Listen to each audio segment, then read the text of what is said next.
नमस्कार दोस्तों। आज 8 अगस्त वार शुक्रवार, हिंदी तिथि श्रावण शुक्ल पक्ष की चतुर्दशी। और आइए अब बात करते हैं आज के मुख्य समाचार में देश भर की तमाम बड़ी खबरों पर नजर डालते हैं। देखिए दोस्तों, सोना 251 रुपये बढ़कर 1,0703 रुपये प्रति 10 ग्राम पर पहुंच गया है। इस साल अब तक सोना 24,541 रुपये तक महंगा हुआ है। वहीं इस साल के अंत तक सोना 1,04,000 रुपये को भी पार कर सकता है। दोस्तों, सोने के दाम ने 7 अगस्त को ऑल टाइम हाई रिकॉर्ड बनाया है। आप अलग अलग कैरेट के हिसाब से सोने की कीमत देख सकते हैं दोस्तों। 24 कैरेट के दाम 1,0703, 22 कैरेट के 92,244, तो वहीं 18 कैरेट के 75,527 रुपये प्रति 10 ग्राम रहे। तो वहीं देश के बड़े शहरों में सोने की कीमत भी आप देख सकते हैं। जयपुर, इंदौर, पटना, लखनऊ समेत बड़े शहरों में 24 और 22 कैरेट सोने के दाम इस प्रकार रहे हैं। वहीं अमेरिका के टैरिफ के चलते जियो पॉलिटिकल टेंशन बने हुए है, इससे गोल्ड को सपोर्ट मिल रहा है। इससे गोल्ड की डिमांड बढ़ रही है। ऐसे में इस साल सोना 1,04,000 रुपये प्रति 10 ग्राम तक जा सकता है। वहीं चांदी इस साल 1,30,000 रुपये प्रति किलो तक जा सकती है। ऐसे में दोस्तों, जब भी आप सोने की खरीद करें तो BIS का हॉलमार्क लगा हुआ सर्टिफाइड गोल्ड खरीदें। चलिए दोस्तों, अगली खबर देखते हैं। 10,000 रुपये तक के 5G फोन की डिमांड में 600% की बढ़ोतरी आ गई है। स्मार्टफोन की सेल में 8% की बढ़ोतरी हुई है। तो वहीं वीवो के फोन सबसे ज़्यादा बिक रहे हैं। 2025 में अप्रैल से जून के बीच भारतीय बाजार में स्मार्टफोन की बिक्री में बढ़ोतरी देखी गई है। एक रिपोर्ट के मुताबिक बाजार में पिछले साल के मुकाबले 8% की बढ़ोतरी हुई है। दोस्तों, स्मार्टफोन की खरीद में आई इस ग्रोथ का सबसे बड़ा कारण 5G स्मार्टफोन की बढ़ती मांग है। 5G स्मार्टफोन की बाजार में अब 87% हिस्सेदारी हो गई है। पिछले साल के मुकाबले इसकी हिस्सेदारी 20% बढ़ी है। बाजार में 8 से 10,000 तक की कीमत वाले सस्ते 5G फोन की बिक्री में 600% का उछाल है। इसके अलावा 10,000 से लेकर 13,000 के बीच के 5G स्मार्टफोन में भी 138% की बढ़ोतरी देखी गई है। आप इस टेबल में देख सकते हैं दोस्तों, भारतीय बाजार में वीवो की सबसे ज्यादा 19% हिस्सेदारी है। इसके बाद सैमसंग, ओप्पो, शाओमी और रियलमी जैसे फोनों की हिस्सेदारी है। मुकेश अंबानी ने लगातार 5वें साल सैलरी नहीं ली है। वे 23 साल से रिलायंस इंडस्ट्री के चेयरमैन हैं।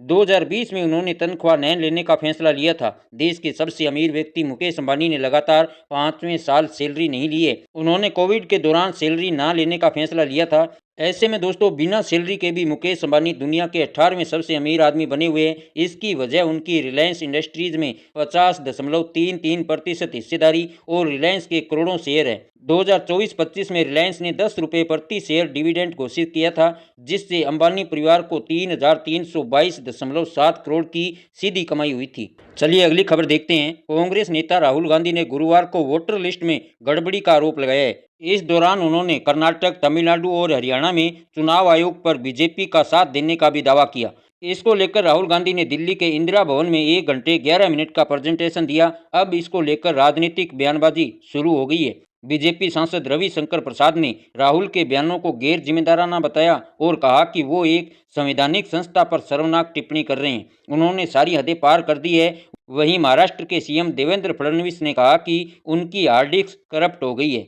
चलिए अगली खबर देखते हैं। जम्मू कश्मीर के उधम नगर जिले के बसंतगढ़ इलाके में गुरुवार सुबह 10:30 पर CRPF जवानों की बंकर गाड़ी 200 फीट गहरी खाई में गिर गई। हादसे में 3 जवानों की मौत हो गई, जबकि 15 अन्य घायल हो गए। प्रशासन के मुताबिक 5 जवानों की हालत गंभीर है। CRPF के अफसरों के अनुसार गाड़ी जवानों के एक दल को ले जा रही थी, जो सड़क से फिसलकर खड़ी ढलान से नीचे खाई में जा गिरी। 3 शव घटनास्थल से बरामद किए जा चुके हैं, जबकि कई घायल जवानों को गंभीर हालत में रेस्क्यू कर पास के अस्पताल में भर्ती कराया गया है। चलिए अगली खबर देखते हैं। पीएम मोदी ने गुरुवार को अमेरिकी टैरिफ का जिक्र किए बिना कहा कि हमारे लिए अपने किसानों का हित सर्वोच्च प्राथमिकता है। भारत अपने किसानों, पशुपालकों और मछुआरे भाई बहनों के हितों के साथ कभी भी समझौता नहीं करेगा। पीएम मोदी का यह बयान अमेरिका के भारत पर 50% टैरिफ के ऐलान के एक दिन बाद आया है। दरअसल अमेरिका भारत के एग्रीकल्चर और डेयरी सेक्टर में अपनी शर्तों के साथ एंट्री चाहता है, लेकिन कई दौरों की मीटिंग के बाद भी भारत इस पर तैयार नहीं है। अब भारत से अमेरिका भेजे जाने वाले सामानों पर 25% टैरिफ लगेगा। वहीं 25% एक्स्ट्रा टैरिफ 27 अगस्त से लागू होगा। इससे भारतीय सामान अमेरिकी बाजार में महंगे हो जाएंगे, उनकी मांग कम हो सकती है।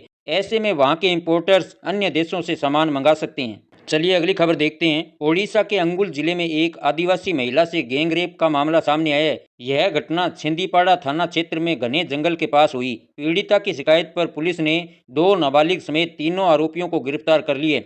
पुलिस ने बताया कि आरोपियों के पास से अपराध में इस्तेमाल किया गया ट्रैक्टर, 2 मोबाइल फोन और घटनास्थल पर पहने गए कपड़े भी बरामद किए गए हैं। गिरफ्तार आरोपियों में 2 नाबालिग हैं।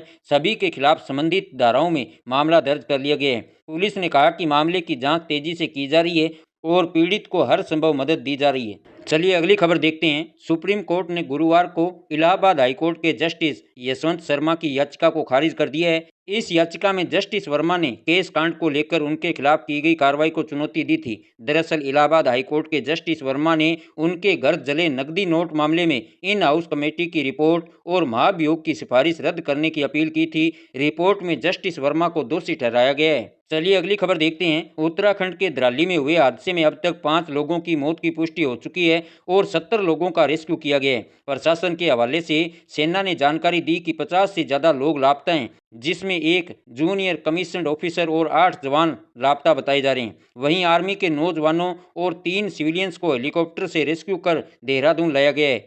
चलिए अगली खबर देखते हैं। बिहार के भागलपुर में कुछ ही दिनों बाद राष्ट्रपति द्रौपदी मुर्मू का प्रोग्राम संभावित है। इससे पहले बाढ़ से परेशान लोग भागलपुर एयरपोर्ट में घुस गए हैं। इन लोगों ने वहां तंबू लगा दिया है। लोग अपने साथ मवेशियों को भी लेकर आ गए हैं। लोगों का कहना है कि बाढ़ में उनका घर डूब गया है। वो हर साल बाढ़ आने पर एयरपोर्ट कैंपस में रहते हैं, पानी कम होने पर लौट जाते हैं। एयरपोर्ट के अंदर बाढ़ पीड़ितों के घुसने की जानकारी मिलने के बाद गुरुवार को जिला प्रशासन अलर्ट मोड पर आ गया। एसडीएम दल बल के साथ मौके पर पहुंचे और बाढ़ पीड़ितों को एयरपोर्ट खाली करने को कहा। तो वहीं बाढ़ पीड़ितों का कहना है कि हम यहां से नहीं जाएंगे, पानी पीकर रह लेंगे, पर प्रशासन से कुछ नहीं मांगेंगे। चलिए अगली खबर देखते हैं। मध्य प्रदेश में नशे के लिए इस्तेमाल होने वाली कप सिरप की खेप उत्तर प्रदेश से पहुंच रही है। रीवा इसका गढ़ बन गया है। यहाँ इसकी सप्लाई का पूरा नेटवर्क काम कर रहा है। इसमें महिलाएं भी शामिल है। नशे के कारोबार में शामिल लोगों से डील करते हुए पुलिसकर्मी भी कैमरे में कैद हुए हैं। चलिए अगली खबर देखते हैं। प्रयागराज में यूपी एसटीएफ ने झारखंड के कुख्यात गैंगस्टर छोटू धनबादिया उर्फ आशीष रंजन को ढेर कर दिया है। आशीष रंजन पर 4 लाख रुपए का इनाम था। चलिए अगली खबर देखते हैं। बिहार के पटना में एसटीईटी यानी स्टेट टीचर एलिजिबिलिटी टेस्ट की मांग को लेकर कैंडिडेट्स ने पटना की सड़कों पर 5 घंटे तक प्रदर्शन किया। इस दौरान पुलिस ने लाठीचार्ज किया। अभ्यर्थी सीएम हाउस का घेराव करने निकले थे। कैंडिडेट्स डाक बंगला चौराहा होते हुए सीएम हाउस जाना चाह रहे थे। पुलिस ने सभी को जेपी गोलंबर पर बैरिकेटिंग कर रोका। करीब 1 घंटे तक यहां पर प्रदर्शन के बाद कैंडिडेट्स बैरिकेटिंग तोड़कर आगे निकलने लगे। इसके बाद पुलिस ने लाठीचार्ज कर दिया।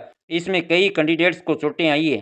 चलिए अगली खबर देखते हैं। खालिस्तानी आतंकी संगठन सिख फॉर जस्टिस के मुखिया गुरपतवंत सिंह पन्नू ने अब पंजाब के मुख्यमंत्री भगवंत मान को हत्या की धमकी दी है। पन्नू ने वीडियो जारी कर कहा कि इस बार 15 अगस्त पर फरीदकोट में भगवंत मान निशाने पर रहोगे। हम मान के झंडा फहराने का विरोध करते हैं। पन्नू ने लैंड पूलिंग पॉलिसी को लेकर भी लोगों को भड़काने की कोशिश की।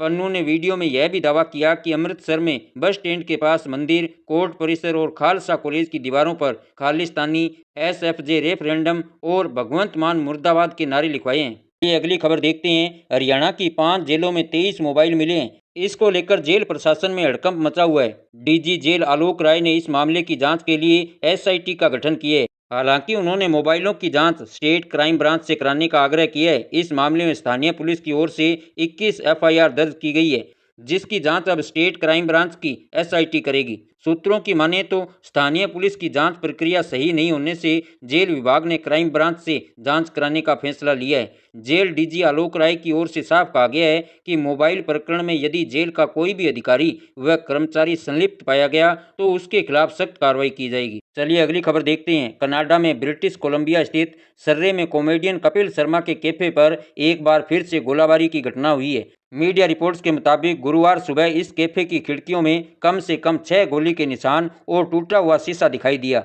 लॉरेंस गैंग से जुड़े गोल्डी ढिल्लो का एक पोस्ट वायरल हो रहा है। इसमें वह कपिल के कैफे पर फायरिंग की जिम्मेदारी ले रहा है। यह पोस्ट किस सोशल साइट पर किया गया है, यह अभी तक साफ नहीं हुआ है।